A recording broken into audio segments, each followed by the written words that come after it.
reference to love, Jesus spoke in the Gospel of John, "As the Father has loved me, so have I loved you. Abide in my love. If you keep my commandments, you will abide in my love, just as I have kept my Father's commandments and abide in his love. These things I have spoken to you, that you may be joyful, and that your joy may be full. This is my commandment, that you love one another as I have loved you. Greater love has no one than this, than someone lays down his life for his friends. You are my friends if you do what I command you. No longer do I call you servants, for the servant does not know what his master is doing, but I have called you friends. For all that I have heard from my Father, I have made known to you. You did not choose me, but I chose you and appointed you, that your fruit should abide, so that whatever you ask the Father in my name, he may give it to you.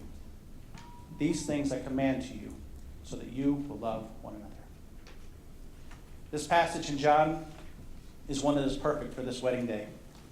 All the elements of marital love are present here, because, after all, your marriage is a reflection of God's love for you. We are created in the image of God, and so we've been given a taste of this perfect love.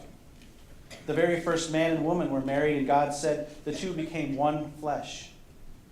We also see that in the prayer that Jesus prayed in the garden, that we would become one as he and the Father are one. The model for this kind of love and unity between husband and wife is found in the love between the Father, the Son, and the Holy Spirit.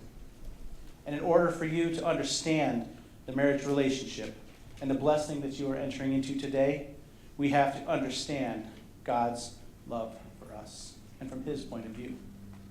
Since Jesus is part of the Trinity of God, in him we find the perfect example of love and what it means to have a one flesh love. When we follow this example, you will find true fulfillment and joy in your marriage. First, we see Christ showed obedience to the Father. He was faithful to the Father. He never strayed from this love. The Father gave him a difficult task, and many times. The most difficult one was that of the cross. So in your own marriage, know that you need to be faithful and obedient to one another. Keep God number one if you're to thrive. Know that he is also the source of your love, so that if anything else takes precedence in your life, you will feel it, even in your own relationship. With that faithfulness to God also comes faithfulness to each other, because one flesh love is unconditional and completely committed. Like I said, Christ was faithful to the Father, even when the road became so difficult to bear that he prayed that God might release him from this task. However, he never strayed. He remained faithful to the point of death. And this was made easier because Christ's continual communication with God. May the two of you also strengthen your relationship with God and with one another by continually communicating with each other. This means listen and talk to God and to one another. Pray with one another, and you will find that you will have a foundation that has become stronger and stronger than life together will be built upon prayer. Forgive, because Christ has forgiven you.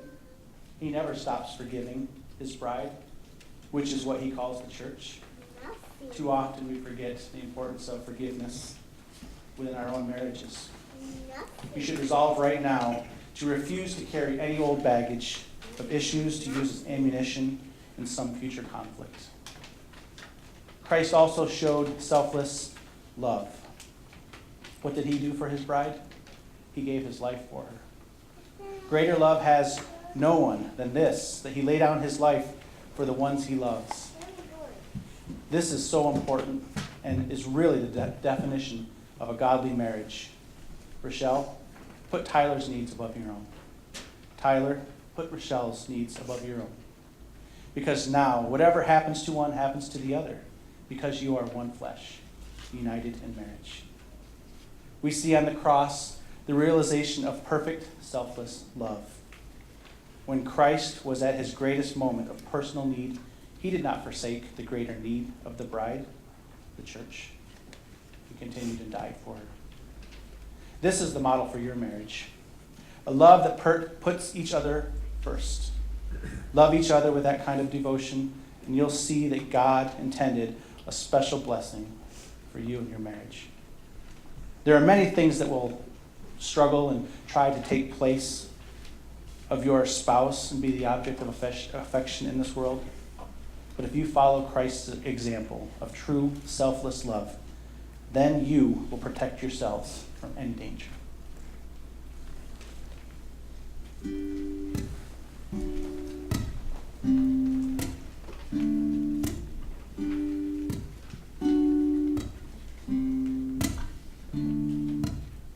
As I sit here and think all that you've done, how you gave me your one and only son. I'm trying to fathom all that you are. So far, Lord, you're so beyond me.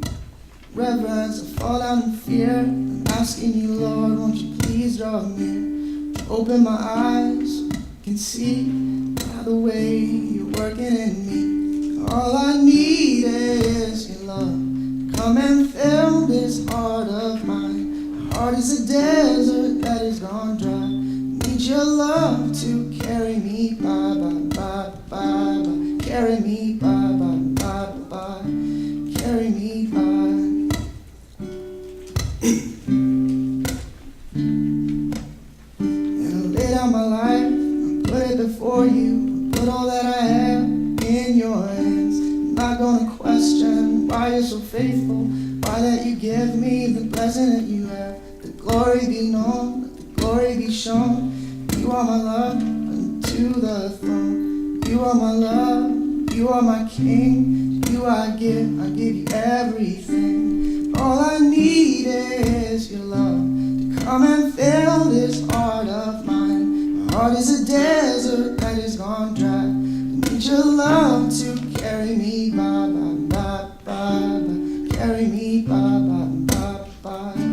carry me by.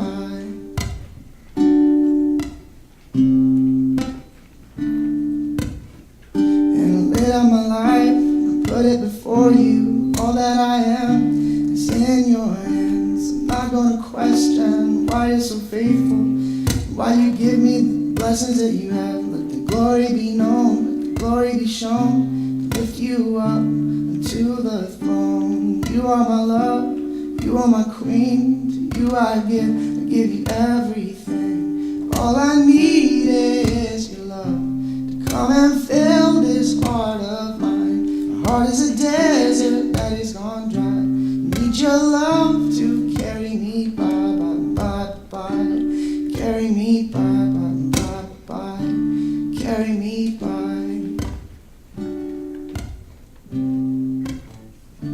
carry me by.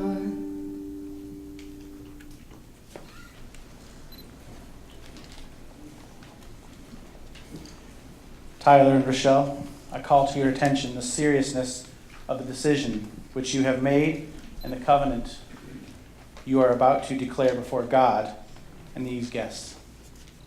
Understand in your vows you are proclaiming your willingness to be faithful to each other and faithful to your understanding of God's will for you. Unfaithfulness is a betrayal of your covenant. Constant and continuous obedience to your vows will result in a marriage which will be blessed, a home that will be a place of peace, and a relationship in which you will both grow in love. Tyler. Rochelle Rose Patterson, you are my best friend and my love. And today, I give myself to you. And not only will I be faithful to you, I will love and respect you. I will care for, honor, and protect you. I will trust and believe in you. I will support your goals, and I will share your dreams. I will listen to you with compassion and understanding, and I will speak to you with encouragement. I will appreciate you, and I will cherish your uniqueness. I will be open and honest with you, and I will share my own hopes, thoughts, and dreams. And I will celebrate and laugh with you in times of joy. And I will support, comfort, and strengthen you through life's sorrows. These things I give to you today and all the days of our lives. Face to face, shoulder to shoulder, and heart to heart.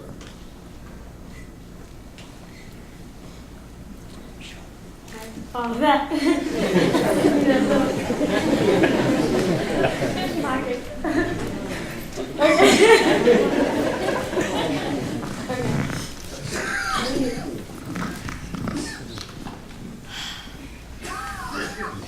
Tyler Charles Baier.